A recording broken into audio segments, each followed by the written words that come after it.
If you want to support my channel, please consider to check out my Patreon. Everyone who pledges to me will be added to my Discord. Higher tiers can also request me to review pretty much anything. If you don't want to bother with Patreon, you can also commission video reviews directly from me. For more information, check out the description below.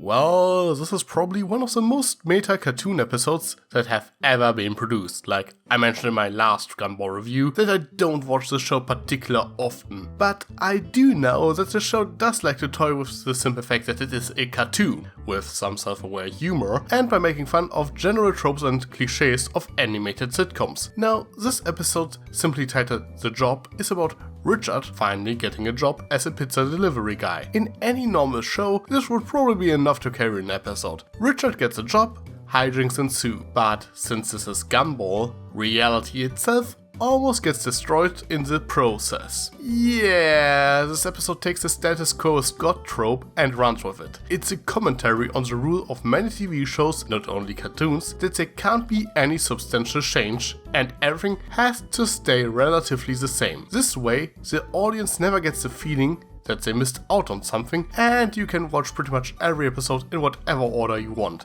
This makes of course sense for a TV show, especially when we go back a couple of years when internet streaming wasn't so readily available, which made it very hard to catch up on a show. Now there is a point to be made that this format is outdated, but this is not the point of this video. We are here to talk about The Job.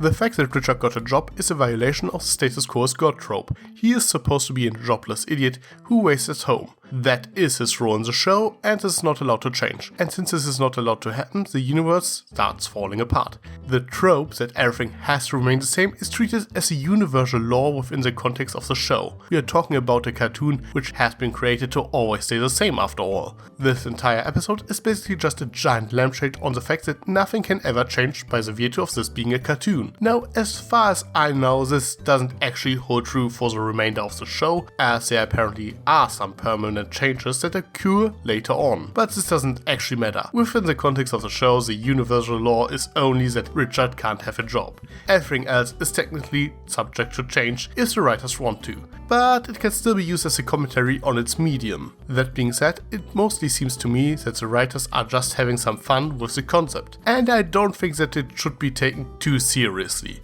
Of course, I could also read it as a dramatic observation that the writers at the time that this episode was made were either unable to change something due to studio mandate or are afraid due to a possible audience backlash. That is a very real threat, because if there's one thing fans really like to complain about, then it is change. And something changing within a show is often seen as a sign of a decline in quality or that the writers are running out of ideas. If the quality indeed drops, that change is often blamed as a jumping the shark moment. Now, one thing that always confused me about this is that people blame a particular moment for when a show goes downhill. Personally, I consider it a symptom, not the cause. In any case, it doesn't really matter if there was some deeper meaning behind all of this. Point is, this episode toys with what is considered normal. This is a prime example of being meta without making it too obvious.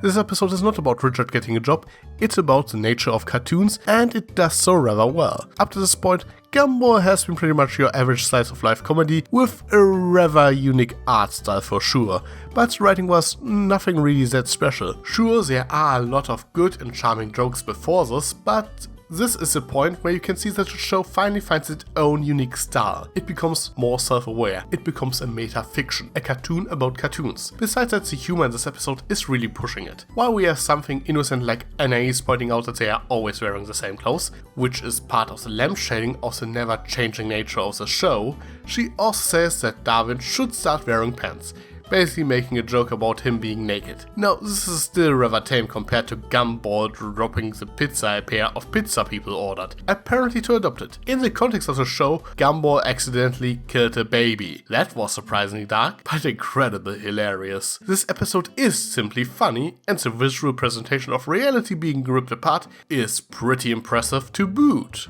Now, one thing that doesn't quite work about this episode is that the status quo was never really going to change. I mean, sure, everyone getting crazy about it was funny, even if it seemed a bit mean by Nicole to automatically assume that Richard getting a job will result in something bad. But she's right, so it's a bit hard to blame her. The thing about the status quo's god trope is, though, that the status quo can change as long as it is restored by the end of an episode. Richard was never gonna keep the job, as his brilliant idea of eating the middle part of a pizza he's supposed to deliver would result in him losing his job anyway. While his boss only sees this directly because the Watterson dragged him along, the customer at the end was so upset that he would have complained to Richard Boss about it anyway, so there wasn't really any reason for him being around. It's a rather minor complaint to be sure, but I think by the logic of this episode, the Wattersons should have succeeded in sabotaging Richard instead of the situation taking care of itself, because as it is, the balance of the universe was never really in danger as Richard was bad at his job. So I suppose it didn't really make much sense that the universe was about to collapse. I mean, of course, nothing of this made any sense to begin with, but I just think that the anti-climax simply didn't work here. And with that being said, let's wrap things up. The Job is a hilarious self-aware episode. It takes the meaning of the word metafiction to the next level. But not only that, the comedy in this episode pushes the limits of what it can get away with in a family-friendly show like this, and is actually not that much different from stuff you would see in Rick and Morty. Yeah, I love this episode, and it's easily my favorite Gumball episode so far. That being said, I still have a ton of catching up to do, but this episode does motivate me to watch more of the show than any episode before it. But what about you? Did you like this episode? Anything that bothered you? Let me know in the comments below. I am Tricky Fox. Stay foxy.